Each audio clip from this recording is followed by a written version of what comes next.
Assalamualaikum warahmatullahi wabarakatuh. Selamat sore teman-teman. Sebelumnya perkenalkan, nama saya Celia Sofa Zulfariatus Salma dengan NIM 3049 dari Prodi Manajemen D. Tujuan saya membuat video ini untuk memenuhi tugas ujian akhir semester mata kuliah Etika Akademik dan Bisnis. Materi yang akan saya paparkan di video kali ini meliputi yang pertama, ada prinsip etika dalam bisnis, yang kedua ada hubungan etis konsumen dan perusahaan, yang ketiga ada etika pengambilan keputusan dalam perusahaan, yang keempat ada good corporate governance, yang terakhir ada corporate social responsibility. Oke, langsung saja saya akan memaparkan materi yang pertama, yaitu prinsip etika dalam bisnis. Sebelum membahas tentang prinsip etika dalam bisnis, apa sih etika dalam bisnis itu? Jadi, etika bisnis merupakan perilaku suatu perusahaan. Etika bisnis ini dapat menjadi standar bagi seluruh karyawan, termasuk manajemen, dan menjadikannya sebagai pedoman untuk melaksanakan pekerjaan sehari-hari dengan jujur. Selain itu, etika bisnis ini juga dapat membentuk nilai, norma, perilaku karyawan maupun pemimpin dalam membangun hubungan dengan pelanggan atau mitra kerja. Penjelasan tadi saya kutip dari artikel yang ditulis oleh Dr. Joseph Teguh Santoso. Nah, dalam etika bisnis tadi ada beberapa prinsip. Saya ambil dari menurut Sonny Keraf tahun 1998. Yang pertama ada prinsip kejujuran. Maksudnya adalah dengan menerapkan kejujuran dalam setiap proses, bisnis Anda akan lebih dipercaya oleh konsumen. Jujur juga harus diterapkan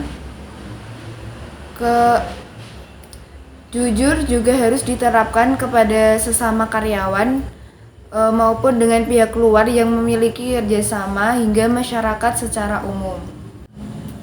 Kejujuran ini harus ada pada setiap proses bisnis, mulai dari menjelaskan produk, menangani keluhan, hingga membuat kontrak dan sebagainya.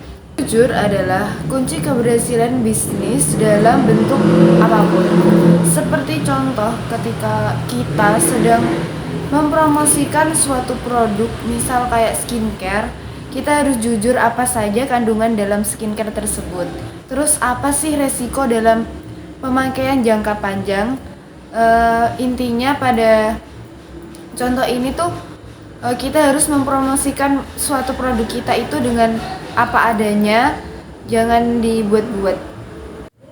Yang kedua ada prinsip otonomi, di mana prinsip otonomi ini menunjukkan sikap kemandirian, kebebasan, serta tanggung jawab.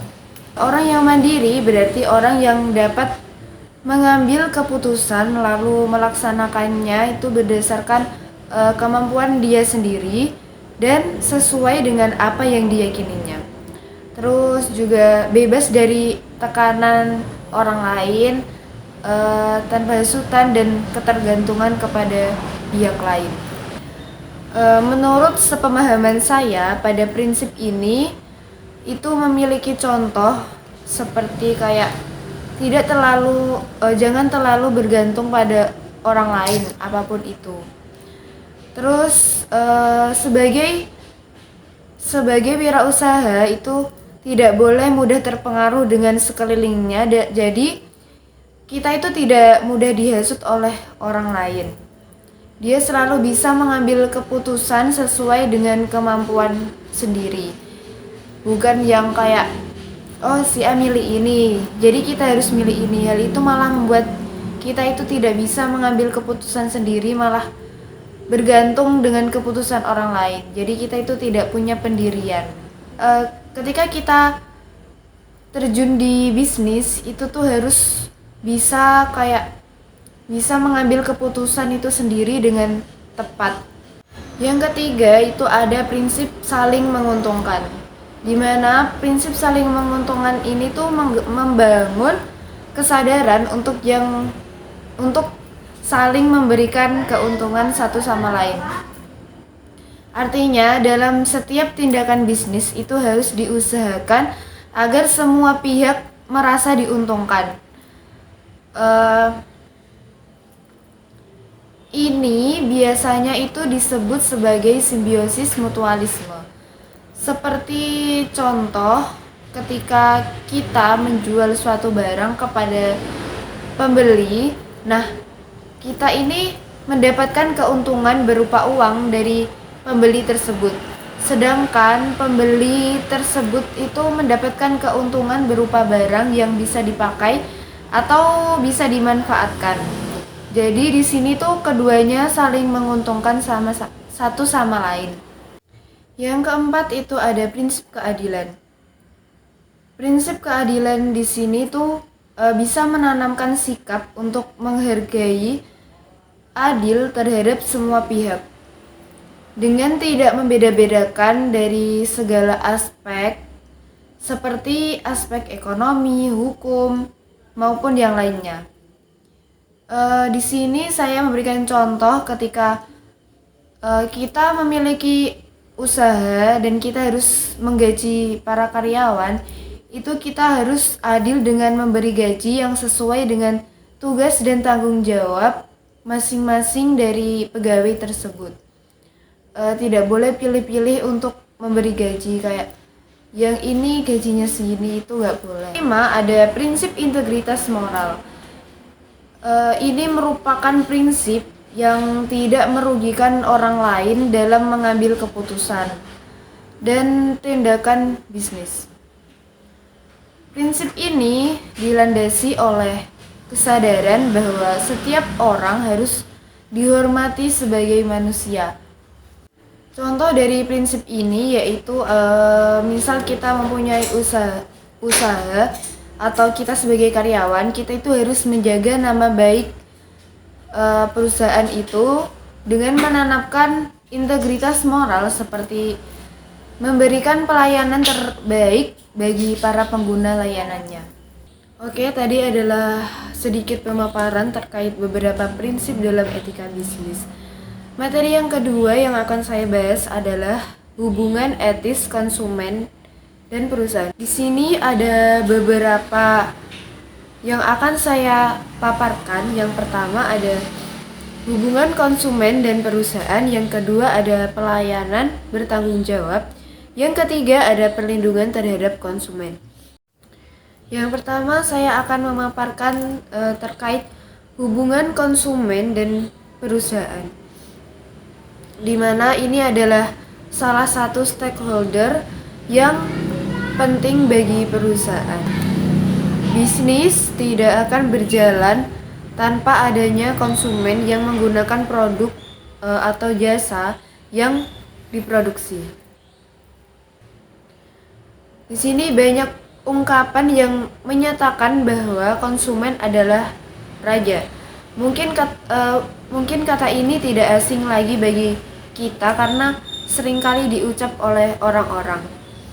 Hal ini juga sebenarnya dapat dipahami secara logika. Perusahaan yang berdiri dalam memproduksi barang maupun jasa yang bertujuan untuk mencari keuntungan, di mana keuntungan tersebut itu akan digunakan untuk menutupi semua biaya yang telah dikeluarkan dalam memproduksi suatu produk. Oleh karena itu, di sini setiap perusahaan itu kan memiliki peranan sentral untuk menciptakan pelanggan. Yang kedua itu ada pelayanan terhadap konsumen yang bertanggung jawab. Maksudnya apa? Jadi di sini tuh dalam menyediakan sebuah produk, produsen itu harus memiliki sebuah kepentingan untuk memberikan jaminan terhadap produk tersebut dan tanggung jawab kepada konsumen. Saya mengambil contoh misalnya kayak ada seorang konsumen dalam membeli sebuah produk elektronik seperti HP. itu kan kewajiban produsen itu memberikan jaminan bahwa produk yang ditawarkan atau yang dijual itu sudah melalui uji coba dan sudah siap digunakan.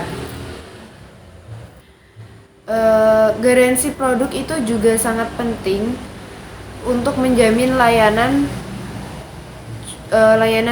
terhadap jual terhadap produk tersebut. Hal ini itu untuk memberikan rasa aman bagi konsumen terhadap kemungkinan kesalahan produksi terhadap produk yang sudah dibeli. Jadi kalau ada barang yang kita terima tapi tidak sesuai, itu ada garansinya. Jadi kita masih bisa kayak mengembalikannya, menukar dengan yang lebih baik. Ketiga, ada perlindungan konsumen. Maksudnya itu keseluruhan peraturan dan hukum yang mengatur hak dan kewajiban konsumen dan produsen yang timbul dalam usahanya untuk memenuhi kebutuhannya dan mengatur upaya-upaya untuk menjamin terwujudnya perlindungan hukum terhadap kepentingan konsumen.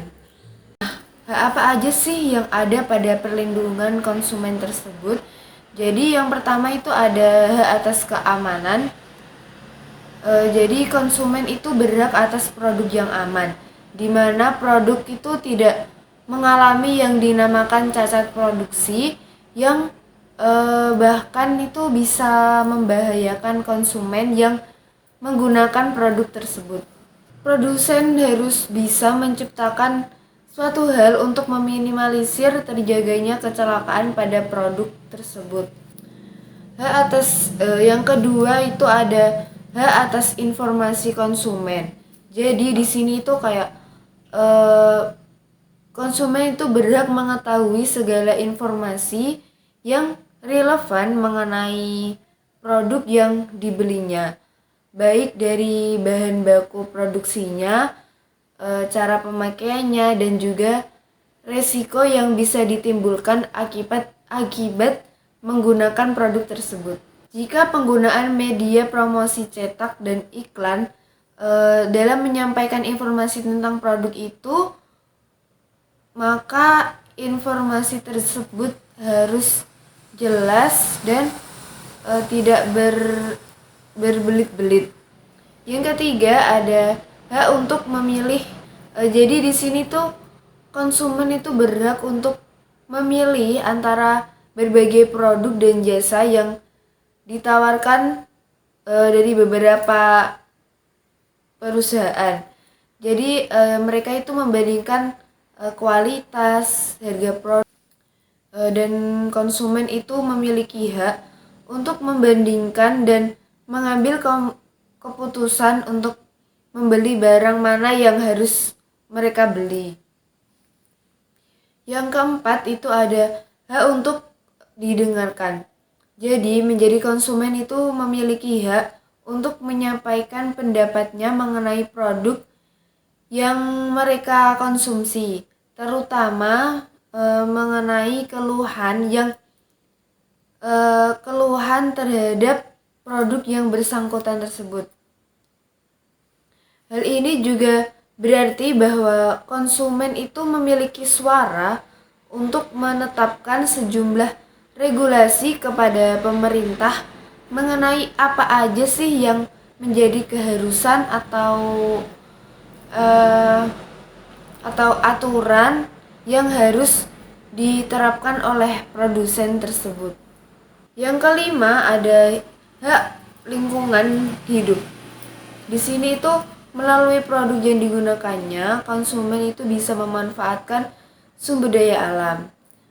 Konsumen itu berhak tahu bahwa produk yang dia gunakan itu tidak memiliki dampak yang bisa membahayakan sekitarnya, atau yang lebih dikenal dengan produk ramah lingkungan. Selain itu, hal yang dikemukakan di atas tadi, ada juga beberapa faktor penting yang harus diketahui tentang deskripsi produk tersebut. Tadi adalah sedikit pemaparan tentang hubungan etis konsumen dan perusahaan yang saya ambil dari salah satu artikel dosen upiai.ac.id.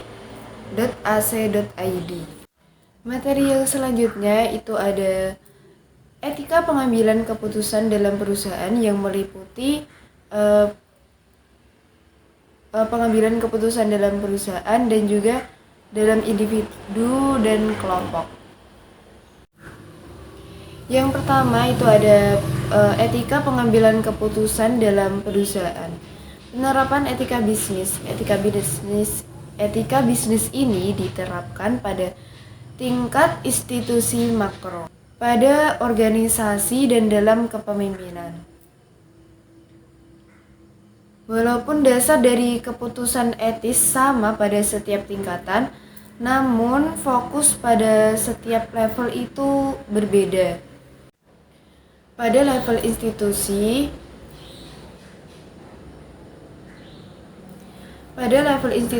visi organisasi yang umumnya ideal dan baik itu menjadi dasar utama penilaian suatu tindakan etis atau tidak etis. Visi menjadi standar utama yang memiliki dampak baik langsung maupun tidak langsung pada para pemangku kepentingan.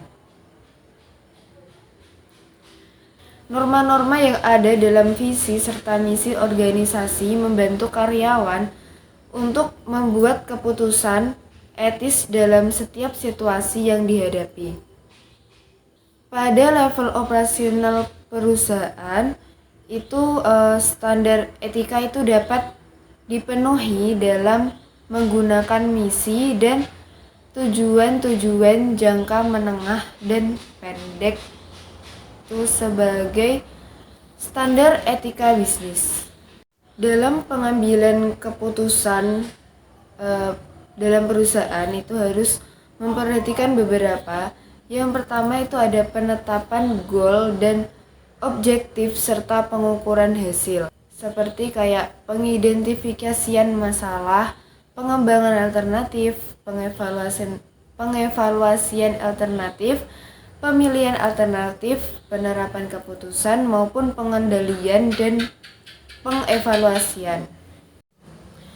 Apakah keputusan yang diambil itu tidak akan merugikan orang lain? Terus harus diperhatikan juga dalam mengambil putusan tersebut. Materi ini saya ambil dari dosen UPI ac.ac.id.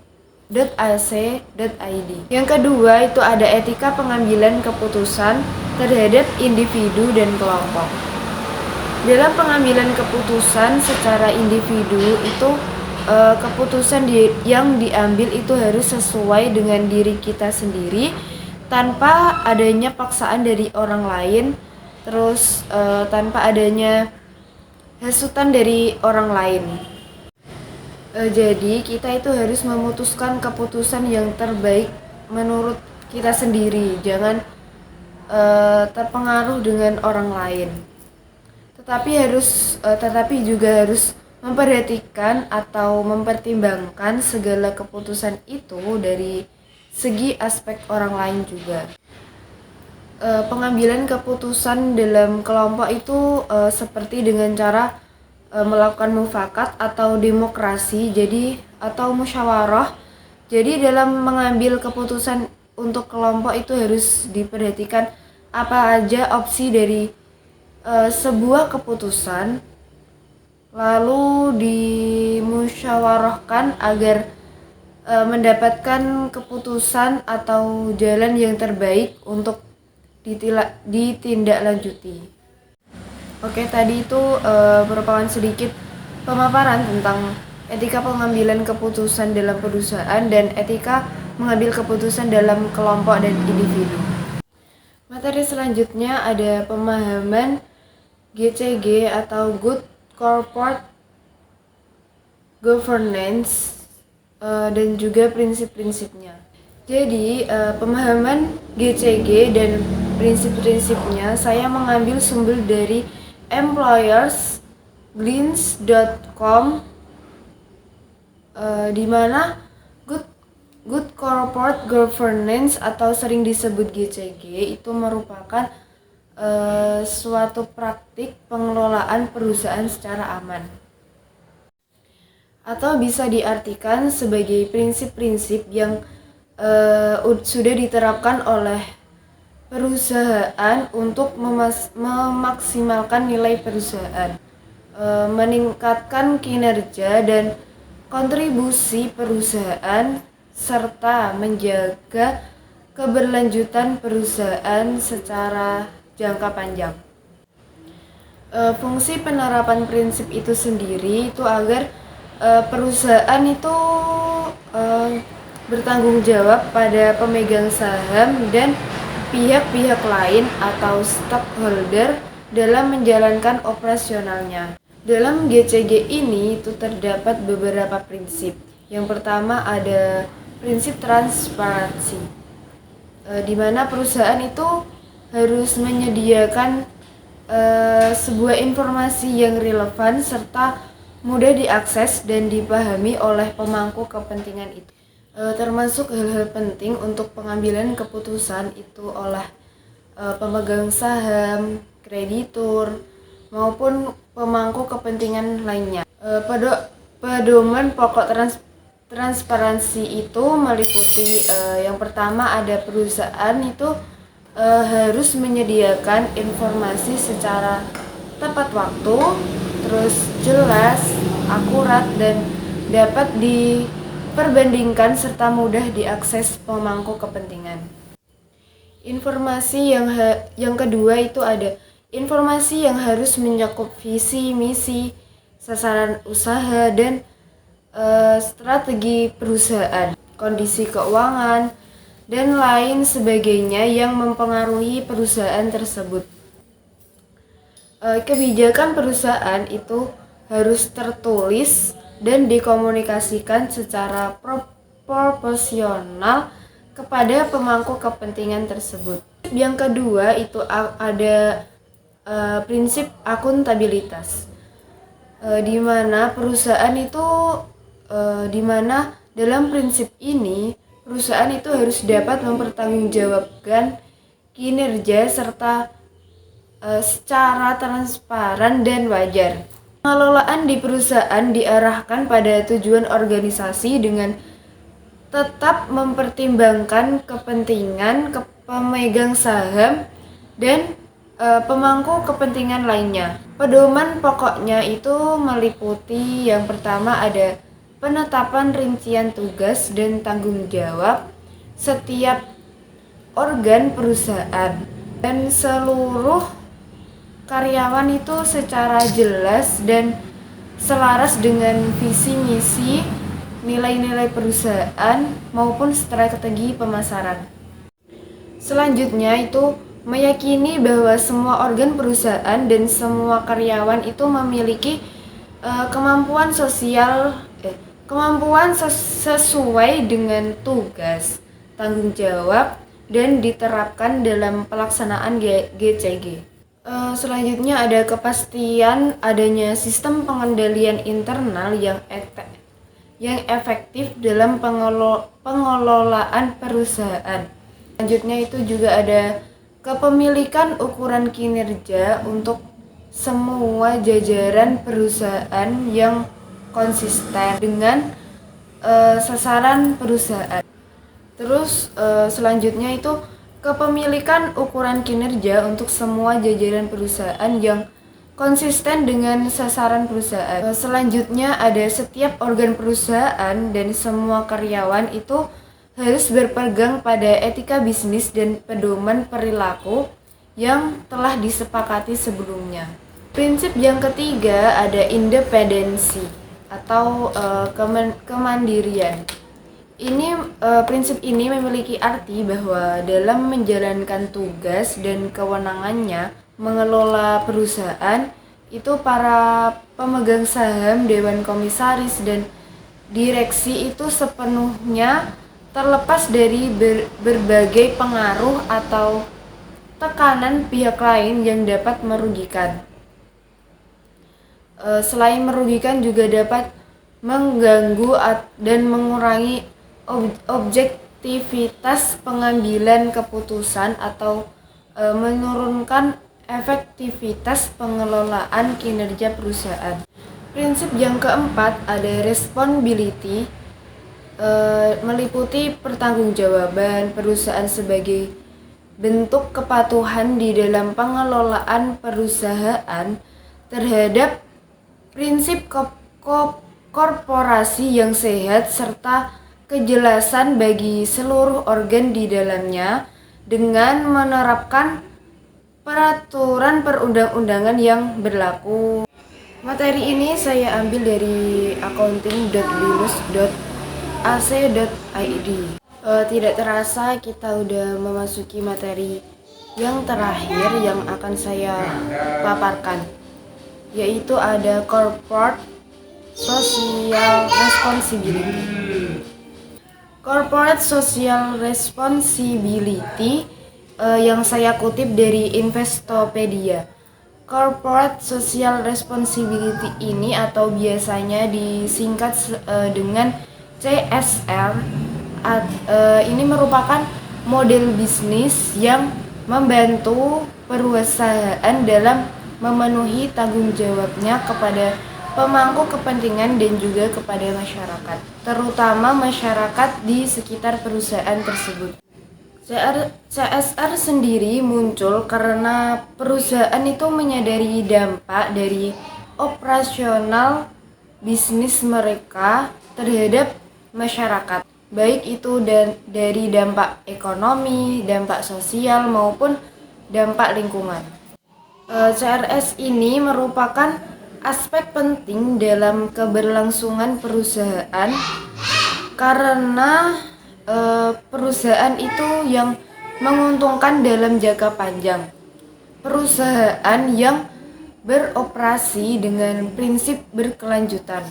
CSR ini itu membutuhkan suatu landasan yang kuat untuk mengembangkan implementasinya. Karena tanpa landasan yang kuat, maka akan sulit diharapkan membawa dampak positif bagi masyarakat. CSR ini juga memiliki pilar-pilar yang mendasari pelaksanaannya. Ada 5 pilar aktivitas dari CSR tersebut. Yang pertama itu ada building human capital. Ini itu berkaitan dengan internal perusahaan untuk menciptakan sumber daya manusia yang handal. Sedangkan secara eksternal perusahaan itu dituntut untuk melakukan pemberdayaan terhadap masyarakat. Yang kedua ada strengthening economies. Di sini itu perusahaan itu dituntut untuk tidak menjadi kaya sendiri, sementara komunitas di lingkungannya itu masih terbilang miskin. Perusahaan itu harus memberdayakan ekonomi di sekitarnya, bukan hanya dia sendiri. Yang ketiga itu ada assessing social session. Di sini itu maksudnya itu upaya untuk menjaga keharmonisan dengan masyarakat sekitarnya agar tidak menimbulkan konflik. Yang keempat itu ada encouraging good governance. Maksudnya itu perusahaan dalam menjalankan bisnisnya itu harus mengacu pada good corporate governance atau biasa disebut GCG. Yang kelima ada protecting the environment. Di sini itu yang dimaksud itu perusahaan itu harus berupaya menjaga kelestarian lingkungan. Dalam materi ini saya mengambil contoh kasus yang ada di Indonesia, yaitu program CSR yang dilakukan oleh PT Freeport Indonesia yang menyediakan layanan medis bagi masyarakat Papua melalui penyediaan klinik-klinik dan rumah sakit modern di Banti dan Timika. Selain itu, perusahaan ini juga menyediakan bantuan dana pendidikan bagi pelajar Papua dan melakukan pengembangan program wirausaha seperti di Komoro dan Timika. Namun dari sekian banyaknya program CSR yang telah dilakukan tersebut, PT Freeport itu masih belum mengalami nasib yang baik. PT Freeport Indonesia ini telah beroperasi sejak tahun 1969. Sampai saat ini tidak lepas dari konflik yang berkepanjangan dengan masyarakat lokal, baik berkaitan dengan tanah ulayat, pelanggaran adat, maupun kesenjangan sosial dan ekonomi yang terjadi. Materi tentang CSR tadi saya ambil dari kompasiana.ac.id. Oke, tidak terasa kita sudah di penghujung. Tadi adalah beberapa materi yang saya paparkan. Semoga bisa bermanfaat bagi teman-teman yang mendengarkan. Saya pribadi memohon maaf jika ada kata maupun perilaku yang kurang berkenan. Saya mohon maaf yang sebesar-besarnya. Wassalamualaikum warahmatullahi wabarakatuh.